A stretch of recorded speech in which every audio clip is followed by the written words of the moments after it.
안녕하세요. 28회 상당히 장구하죠. 28회 동안 이제 국제법 1순환 여러분하고 진행하기로 하는 이정훈 강사인데요. 1순환이라는 시간은 내년도 여러분들이 이제 시험 볼 때까지 이제 기본서를 볼 수 있는 거의 이제 마지막 시간이라고 이제 생각을 하시고, 여기서 잘 구슬을 깎아 놓으셔야 되겠죠. 그래서 2순환 할 때 이제 사례 강의를 하면서 그걸 제대로 이제 엮으실 수 있어야 되겠고, 예비순환에 우리가 이제 같이 공부를 했지만 그 기억이 남아있을 리는 없고 거의 이제 잊어버리기는 했지만, 그게 머릿속에 어디 없어진 건 아니고 어딘가 있는 것이고, 그걸 이제 찾아내 가지고 보다 이제 선명히 하는 작업, 이것이 이제 1순환에서 이제 하실 일이에요. 그래서 시험에 안 나올 부분들은 이제 과감하게 이제 스킵하고, 시험에 나올 수 있는 부분들을 정확하게 이제 의의하고 요건하고 효과, 판례의 내용들 이런 것들을 충실하게 이제 정리해가지고 실제 답안지에다가 어떤 말들을 쓸 것인가, 그것을 요약 정리하는 이제 순환으로 하도록 할 거예요. 그리고 이제 3일마다 이제 시험을 볼 텐데, 시험 문제라고 하는 건 기출 문제가 또 답습되는 경향은 그렇게 많이 있는 건 아니긴 하지만, 기출 문제라고 하는 게 교수님들이 가장 중요하게 생각했던 것이고, 그 문제를 내가 어느 정도 쓰는지 점검을 해보면 앞으로 이제 우리가 시험 볼 때 나올 기출 문제도 충분히 그에 상응하게 자신감 있게 쓸 수 있을 터이니까, 1순환 때는 우리 시험에 나왔던 이제 기출 문제들만, 그걸 여러분들이 한번 써보는 시간을 이제 갖도록 할 것이고, 1순환 단계에서는 답안지에 실제 쓰는 문장, 그걸 이제 암기하시는 게 상당히 중요해요. 한두 개도 아니고 너무 많고 이걸 다 어떻게 암기하냐, 그런 생각도 이제 드시겠지만, 머릿속에 피상적으로 남아있다 하더라도 그런 식으로 남아있는 건 답안지에 현출이 안 돼요. 그래서 어느 정도 꼭 암기는 하셔야 되겠고, 이 많은 걸 다 어떻게 암기하냐라고 한탄할 시간에 그냥 외우시면 됩니다. 이걸 다 어떻게 암기하지 이러지 말고 바로 닥쳐서 그냥 외우기 시작하시면 어느 순간에 이제 외워지는 것이고, 그게 답안지에 이제 현출되는 것이니까, 이런 28회 동안 이제 국제법은 이제 그런 각오로 이제 공부를 좀 하시고요. 또 우리가 학문을 하는 사람들 아니에요. 실제 이제 시험장에서 답안지를 이제 쓰기 위한 요령껏 하는 것이니까, 너무 국제법을 현학적으로 공부하시고 양을 넓히고 이러실 필요 전혀 없어요. 금년도 시험 문제도 사례집에 있는 거랑 요 교과서에서 100% 나왔어요.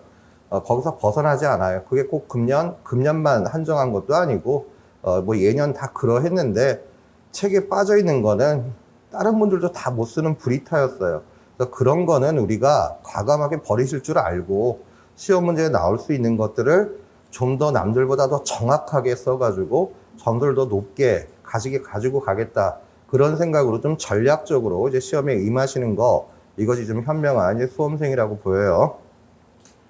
그래서 제1장 이제 국제 공동체의 역사적 전개 과정인데, 예비순환 때 무슨 얘기다라고 하는 거 들었으면 이제 충분하고, 5페이지 한번 가보세요. 로마자 4번. 우리가 공부하는 게 지금 국제법인데, 국제법이 과연 법인가 하는 이제 견해 다툼이 좀 있긴 해요. 거기 문제점 보시면은, 사실 국제법은 국내법에 비해서 법으로서의 실효성이나 강제성 측면에서 낮은 수준에 머무르고 있는 것은 사실이에요. 즉, 여러분들이 엄청난 권력자가 아닌 이상 국내법을 위반하면 꼭 처벌받습니다.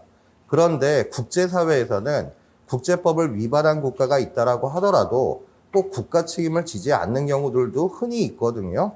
지금 전 세계의 초강대국이라고 할 미국은 그동안 수없는 전쟁 범죄를 저질렀지만 미국이 국가 책임을 졌다, 이런 얘기 한 번도 들어본 적 없어요. 이렇듯 국제법은 국내법을 위반했을 때보다 그 제재 측면에서는 좀 약해요. 그래서 두 번째 줄, 이러한 점에서 현실적 힘과 국익에 중점을 두는 현실주의자들은 국제법이 권력 정치에 의하여 언제든지 휴지 조각이 될 수 있는 법이 아닌 거다, 이렇게 보는 입장들도 있어요. 따라서 국제법이 과연 법이냐 하는 문제는 결국 법이란 무엇인가, 이 개념으로 이제 귀결될 것이고, 즉 쉽게 말씀드리면 국내법 수준의 강제성과 실효성이 있어야지만 법의 자격을 갖춘 것이냐 이런 질문이 될 텐데 이하 네 가지 걸 근거로 국제법도 당연히 법입니다. 자, 왜냐하면 두 번째, 국제법이 법이라는 즉 법적 성격을 갖고 있다는 것에 네 가지 논거인데 첫 번째, 국제사회에서도 정의 실현의 필요성은 존재해요. 즉 예컨대 어떤 국가가 국제법을 위반하는 행위를 저질렀을 때 국제법이 법이 아니면 그걸 위법행위라고 부르지 못하고 단지 도덕적으로 잘못된 행위 또는 부당한 행위 이렇게밖에 칭할 수 없게 되는데 그건 바람직하지 않죠. 국제법을 어긴 행위에 대해서는 네가 지금 하는 행위는 위법행위야 이렇게 명확하게 선언할 수 있어야 국제사회에 정의가 실현될 수가 있겠죠. 그래서 읽어보면 국제법의 법적 성격을 부인하는 것은 국제사회에서 정의 실현을 위한 올바른 방향이 될 수가 없어요. 즉 강대국이 자국의 요구를 들어주지 않는다는 이유로 특정 국가를 무력 공격하는 것을 위법하다라고 평가할 수 없고 단지 도의적으로 바람직하지 못한 행위에 불과하다 이렇게 평가하는 것은 국제사회의 정의 실현의 면에서 바람직하지 않습니다. 결국 이러한 행위를 위법이라고 명확하게 판단하고 그에 대한 법적 책임을 추궁할 수 있으려면 당연히 국제법은 법이어야 하겠고요. 그 다음 두 번째, 분명한 현실이에요. 국내법보다 국제법은 위반자에 대한 제재가 미약하긴 합니다. 하지만 이것을 법이 아니다 이렇게 부인하는 근거로 삼을 수는 당연히 없겠죠. 국내법의 법적 성질에 대해서는 아무도 의심하지 않아요. 그런데 국내법 절차에서도 무수한 법 위반 행위가 반복되고 있으며 범법자에 대해서 완벽한 제재 또한 실현되고 있지 않아요. 가장 최근에 본 것도 이재용 씨요. 미국 같으면은 깜빵에서 못 나오는 범죄를 저질렀어요. 그런데 그냥 대한민국 국민 다 나서가지고 아유 불쌍한 우리 회장님 풀어주세요 이래가지고 사면 되잖아요. 제가 똑같은 범죄 저질렀으면 전 사형이에요. 전 못 나와요. 그래서 그 이재용 깜빵에 있을 때 많은 사람들이 뭐라고 했어요? 대한민국에서 이렇게 핍박받지 마시고 미국 가세요. 이렇게 건의하던데 그건 속도 모르는 짓이고 미국 가면 그게 사형당해요. 우리나라가 있으니까 그나마 깜빵 갔다가 풀려도 나고 이렇게 하는 거지. 이렇듯 이렇게 대한민국 안에서 끝발 있는 사람들은 국내법을 위반했을 때 제재가 많이 이루어지지 않고 있는 현실도 있어요. 그러니 국제법이 그 제재가 별로 실효적으로 이루어지지 않는다라고 하더라도 그건 정도의 문제이지 법적 성격을 부인할 수 있는 근거가 될 수는 없습니다. 그래서 밑에서 두 번째 줄 위반자에 대한 제재가 충분히 확보되지 못하다라고 하는 것은 정도의 문제이지 국내법과 달리 국제법의 법적 성격을 이건 법이 아닌 도덕이다 이렇게 부를 수는 없는 것이겠고 양가로 3번 그동안 국제사회에서는 국제법을 위반했을 때 비록 국제사회는 강제관할권이 인정되지 않아서 합의에 의해서 국제사법재판소에 재판할지언정 국가들은 국제법을 위반했을 때 ICJ 국제사법재판소 같은 데 가가지고 재판을 받았다라는 거예요.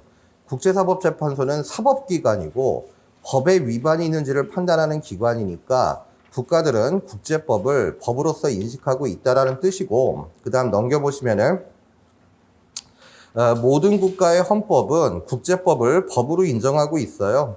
즉 어떤 특정 국가의 헌법이 국제법을 법이라고 인정하고 있다라면 그건 당연히 법이 될 텐데 대한민국 헌법 제6조도 그 헌법에서 체결 공포된 조약과 일반적으로 수인된 국제법규는 국내법과 동일한 효력이 있다라고 헌법 제6조에서 선언함으로써 대한민국 헌법은 국제법을 법률의 효력을 인정하고 있어요. 이건 다른 나라 국가들의 헌법도 마찬가지입니다. 그럼 이런 네 가지 걸 근거로 국제법이 법이 아니다 이렇게 보는 건 타당치 않겠는데 그래서 검토가 보시면은 이상의 논거를 볼 때 국제법에 위반이 많다라거나 국제법을 위반했을 때 충분한 제재가 확보되지 못하고 있다라는 점 이런 걸 들어서 법적 성격을 부인하려는 태도는 사회학적 설명은 될 수 있을지 몰라도 최소한 법적 논리로는 성립되기 어려운 주장이에요. 즉 국제법이 제도적으로 더욱 정비되어야 하겠고 현실적 규범력을 강화할 필요가 있음은 당연하지만 그런 상황이 아직 오지 않았다라고 해서 그의 법적 성격 자체를 부인할 수는 없다는 거예요.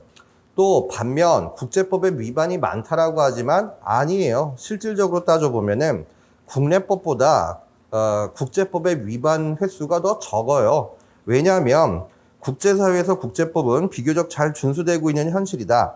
그 이유는 첫째, 국제법이라고 하는 거는 지구 공동체 전체의, 즉 국제사회의 공통의 이익을 보장해주며, 둘째, 국제법은 함부로 만들어지는 것이 아니라 각국의 합의를 통해서 조약이 만들어지고 각국의 관행이 누적돼 가지고 관습이 만들어지는 등 국가들은 그동안 그 국제법의 내용에 대해서 별로 문제 삼지 않았어요. 셋째, 국제사회에서 신뢰는 국가의 중요한 자산입니다. 제가 법을 지키는지 안 지키는지는. 넷째, 상호주의가 지배하는 국제사회에서 내가 국제법을 위반하면 상대방도 국제법을 위반하면서 나한테 대항 조치를 취하기 때문에 웬만하면 위반 안 해요. 그래서 국제법에 위반이 많다라고 하는 것들은 오히려 오해에 지나지 않아요. 그래서 국제법도 이제 법인데 이런 내용들은 뭐 시험에 나온다라기보다 면접할 때 네가 배운 국제법이 법이니? 이렇게 이제 물어볼 때 대충 좀 정리해서 답변할 수 있는 면접용 거리로 좀 기억을 해두시고, 제2절에 국제법학의 두 사조, 뭐 당연히 아시죠? 의사주의는 국가들이 동의했기 때문에 법적 구속력이 있는 것이고, 객관주의 또는 보편주의라고 하는 거는 동의 이외의 규범의 성질이라든가 국제사회의 필요성 때문에 이제 법적 구속력을 가지는 거죠.